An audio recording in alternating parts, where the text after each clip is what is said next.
So the first three things I'm going to do to the rock crawling tray to solve my height problem, and before I modify the terrain, is going to be take the corners back here, give them a slight bevel, and that'll mean I'll have to restain the corners as well. And to do that, I'm going to use, there's nothing on there, a sander, 40, 80 and 140 grit sandpaper. You can see here the differences between the three, 40, 80, 140. And then while I'm doing that, I will put in screw holes for leveling the bed inside the tray. And then the third task will be to test plaster as a filling substrate for manipulating the surface if I want to change the texture, or not so much the texture but how the terrain is shaped. And also I'm going to test hot gluing some rocks in certain areas. I will show you here. So I'm sorry if you can't see this. Behind here you can see how far my finger disappears. A couple of areas where there are holes in there, or could be smaller steps, make the vehicle slightly less roll prone. There's two knuckles over there. But I don't want to make it too easy. I want to have a challenge with it and still be able to have a bit of fun and get some nice quick slow-mo shots to get that really juicy look. Alright, anyway, let's get set up and pull out the board. Just to heighten that point of always trying to think about how things will affect your build process later on. These screws sit over on this side of that piece of wood, that piece of skirting. Not skirting, but you know what I mean. And if I'm going to take a 45-degree notch off here, I'm going to have to bring them back, and I'll probably end up cutting into my head a bit doing it. So I'm going to have to go less than 45 degrees and hope that that makes the difference I need. So what I'm going to do is move the screws back to this side of the strip of wood. I'm putting in another set of screws, and then I'll remove these screws and do my beveling. Alright, so here we are. I've got the table clamped down. Excuse the noise. I'm just going to figure out how wide my strip of wood was. It looks like it is just barely 18 mil. Okay, so that's how far I can come in. That's how far is the edge of the wood there. So I'm going to go 1, 2, 3, 4, 5 mil in. That's probably pushing the friendship a little. And that's what I'm going to do on each corner. So, you know, you can imagine that 4 times. I won't show it to you. But I'll show you this one. I did that too long, didn't I?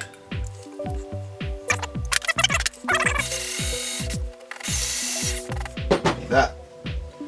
And then it's just a case of one in, one out. I've bought myself a few millimeters there, but I've gone up from just about 4 millimeters to 5 millimeters, depending on whether you count this bit of the bevel in there, because it was right next to the screw head anyway, to that's 7 to 8 millimeters. So that'll allow me for a fair bit more of a cut in, and that's what I'm looking for to solve my problem. And I'll just show you what my problem is.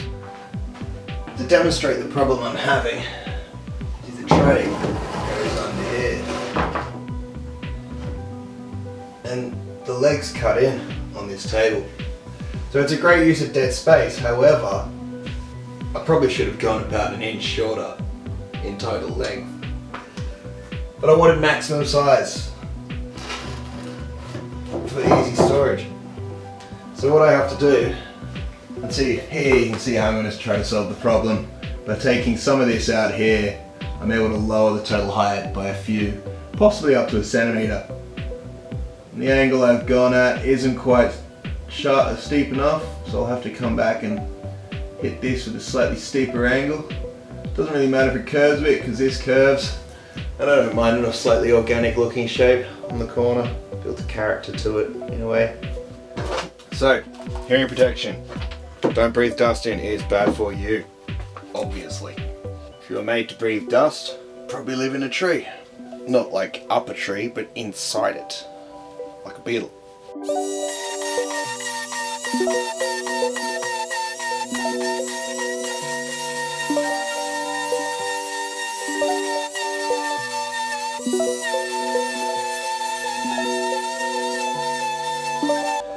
So I'm going to do the same here. To the other side.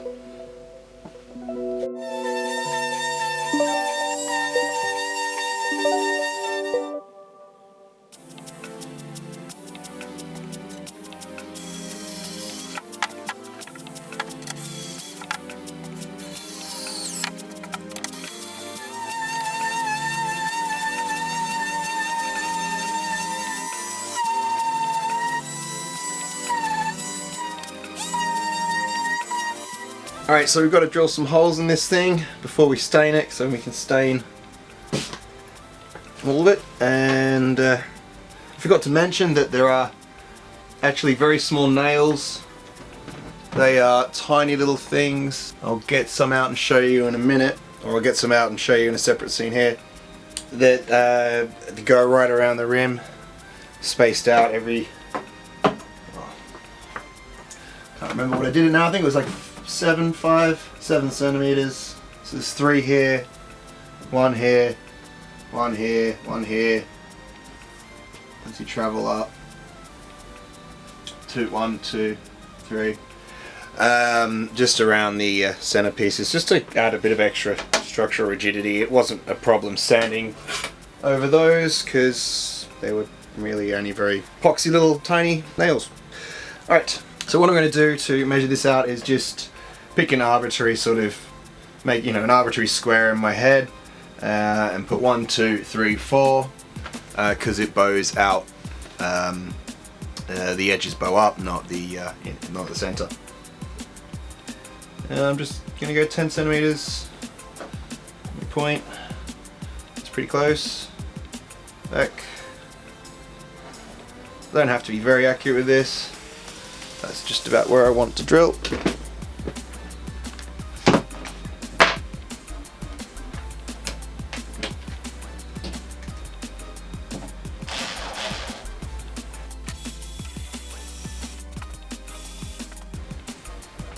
And that there, I will repeat on each corner. And I'm going to use a cut down one of these. Actually, I might just use one of these. That should be short enough to not make any terribly bad impact. And the thread isn't terribly big, but it should be good enough. Alright, so we're at the point for staining. And I've got myself here a rag, some stain. Hoping there's enough left in there. I've got another tub of cedar, but might as well use the rest of that. And some sauce. No, I don't have sauce in here. That's just some acetone and my paintbrush. And I've got some protection from a surface. Good idea to have a bit of surface protection down. And also to have a bit of protection on the floor. You can see there, an old towel. And so I'm just going to stain this all over these. I'll probably pop these screws out again because I don't think they're needed for to hold it on while it's just sitting here. It's just strengthening because they're glued as well and nailed. And then I'm going to apply it. Use the rag to wipe it off because it's a cedar. It's a very dark stain. It'll stain this very quickly. And I want to have an even match with the rest of it, which was done in much the same fashion. It's important to make sure your surface is clear of dust before you do this, otherwise it'll just be annoying for you. And you can get stuff stuck to your surface, you can get an uneven surface. Just clean it up before you go ahead. And I'd also advise not wearing nice shoes when you do this, just in case they turn brown. from the stain.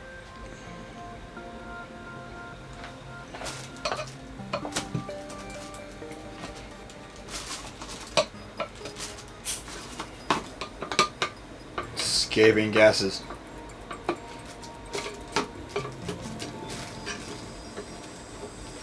This would be a good idea to put some gloves on for this too, or at least one, so you can have a hand you can touch a bit of stain with.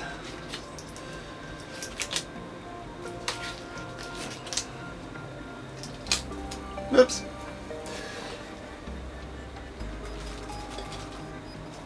Oh, there's not much. I don't know if you can see that, but there's a little bit in there. There's not much. My rag, nice and close. There. Take some of the acetone off the brush. Doesn't really matter if it's on the rag too much. It's only a tiny little bit. And then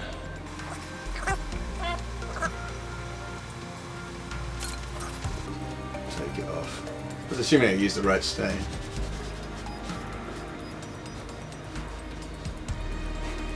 It'd be hilarious if I used the wrong stain. No, Dick, I had to use maple.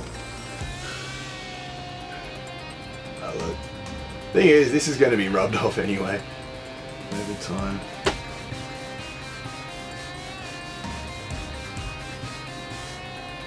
Should blend in. I think I just dropped a bit much on the beginning there. You've got to be careful when staining.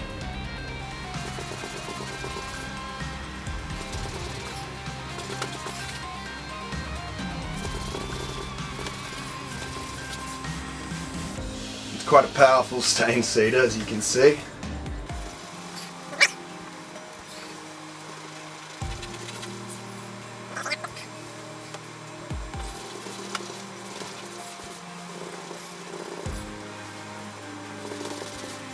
And I think because this is near the end of the can, what I've got is fairly concentrate. Let it dry it out a little bit, so it's extra dark. So you really gotta be careful applying it.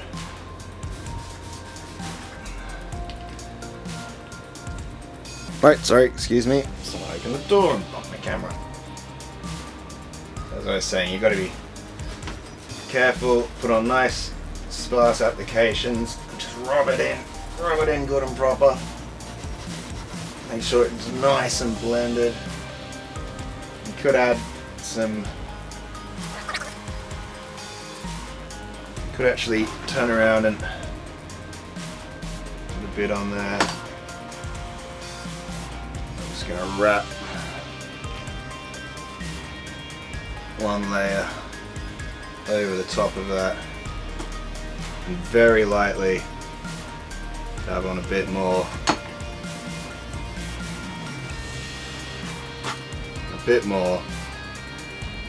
I can rub out that stain and even it nicely up. So as I was saying before, this is going to get rubbed off over time because of the action of drawing it out. And am I worried about it staining that piece of furniture? Not really, because it's got metal legs and there'll probably just end up being a bit of dust on the floor.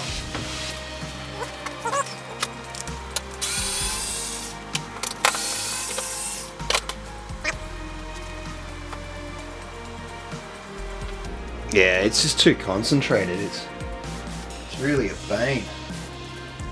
Now I'm going to open up the other can, and this brush is probably a bit hatted too. I'm not the world's best, or even mildly okay at, I mean, I'm sort of learning all this as I go, and showing people what has worked for me. Mistakes will happen.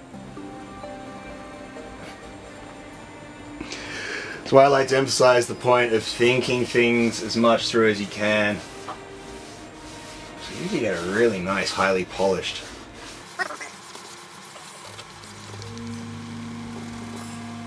Yeah, it's slightly annoying.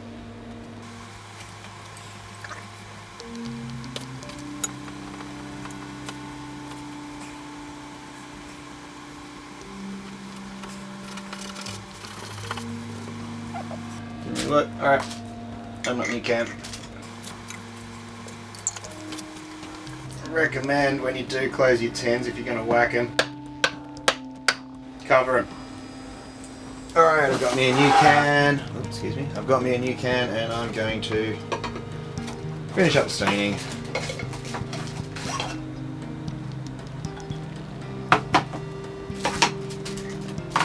Rag.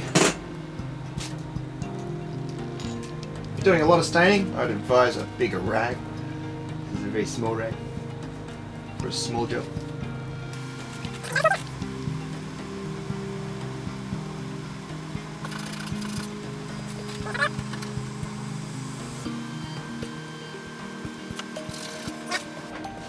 Much more diffuse, that stain.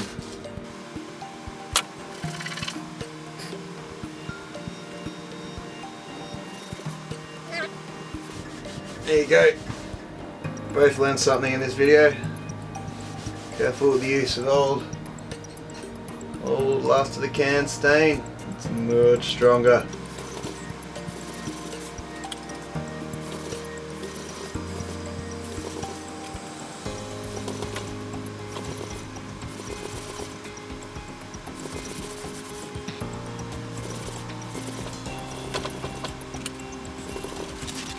And imagine doing a large piece like this might take you forever. And yet I didn't quite do it the same for the rest of it, but I had a bigger rag, bigger brush.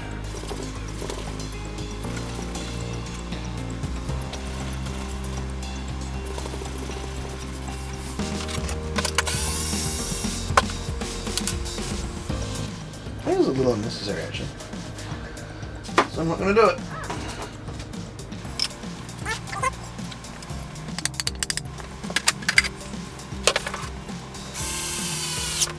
Alright, so that's the staining complete.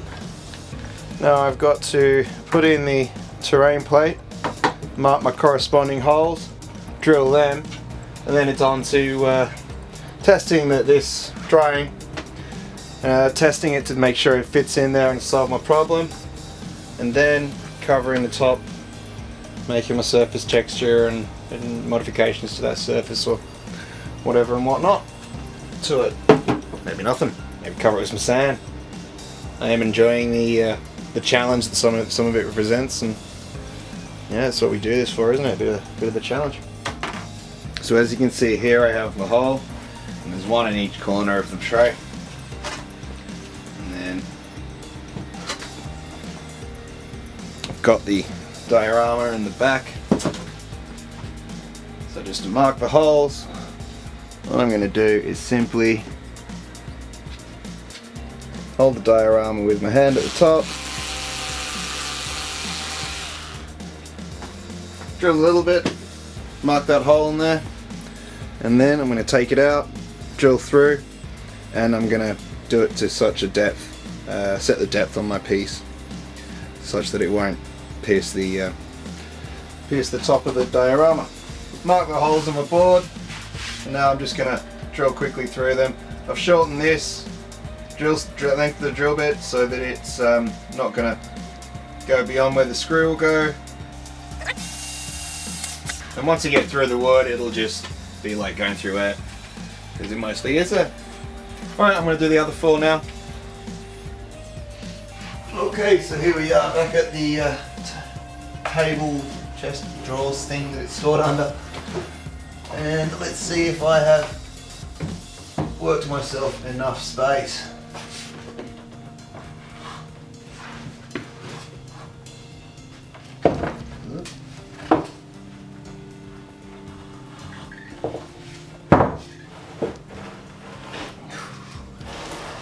That is a close call.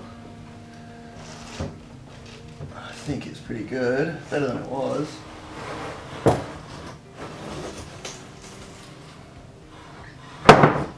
It's definitely very close coming out.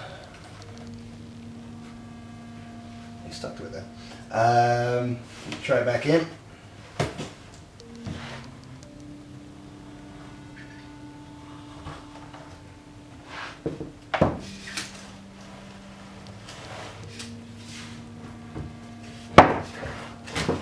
Oh. still a little close. I think the other solution that might work will be to take areas like this and actually stick some rock in place of the height of the terrain that you have here. So this whole area may be removed, or a small area here, something like that. And same for areas like this. And they will act as a shield for the rest of the diorama anyway. Let's go find some. I'll go scavenge up some stuff to put on it, and we'll get to doing the surface. Stay tuned for that and more to come in part 3 of the rock crawling tray series. In the meantime, here's a little snippet from an upcoming video of a trek up a certain gravel driveway.